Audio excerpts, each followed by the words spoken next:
चित्र काढणं किंवा ओळखणं हा मुख्य उद्देश नाही. याचा मुख्य उद्देश आहे की तुमचं मन स्थिर होतं, अभ्यासात खूप प्रगती होते. आता हा माझा मुलगा आहे, माझी मुलगी आहे, तिनेही कोर्स केलेला आहे, तर दोघांच्याही अभ्यासामध्ये खूप खूप प्रगती झाली. त्याचे टीचर्स वगैरे सांगतात की खूप आता त्याला एकदा सांगितलं की त्याच्यावर लक्षात राहतं, त्याला घरी अभ्यास करावा लागत नाही, एकाग्रता वाढते. आणि मेन म्हणजे स्वतःचे निर्णय स्वतः घेऊ शकता. आता मोठे झाल्यावरती काय होतं, 10वी 12वीला गेल्यावर की आपण कन्फ्युज होतो, कुठल्या क्षेत्रामध्ये जायचं आपल्याला समजत नाही. तर हा कोर्स केलेल्या मुलांना स्वतः समजतं की माझे कशामध्ये प्रगती होईल किंवा मला कशामध्ये आवड आहे, कुठलं क्षेत्र निवडायचं. तर ती निर्णय क्षमता तुमच्यामध्ये येते आणि निर्णय क्षमता खूप महत्वाची असते आपल्या करिअरमध्ये.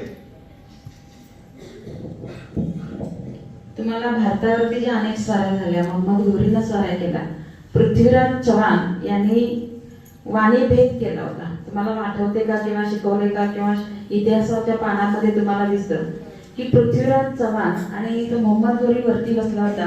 पृथ्वीराज चव्हाणचे डोळे नव्हते, डोळे फोडलेले होते आणि अशा अवस्थेमध्ये पृथ्वीराज चव्हाणने ज्यावेळेला घोरी बोलला त्यावेळेला बाण सोडला त्याच्या हातात दिलेला आणि त्याचा बरोबर वर्णावरती हृदयावरती बाण बसला आणि त्याचा मृत्यू झाला.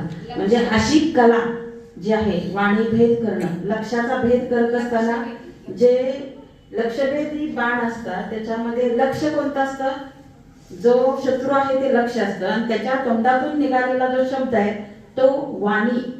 आणि वाणीचा भेद कसं करायचा किंवा वाणी, तुम्हाला एकलव्याचं उदाहरण माहिती असेल, जे कुत्रा भुंकत होता त्याच्या तोंडाला इजा न करता त्याच्या बरोबर तोंडामध्ये अनेक बाण त्यानं सोडले, ठराविक अंतर, ठराविक गती त्या बाणाची. अशी कला भारतामध्येच जगाच्या पाठीवर असू शकते. ह्याचं खूप खूप अभिनंदन आपल्या छोट्या पाटील साहेबांनी. शिवांश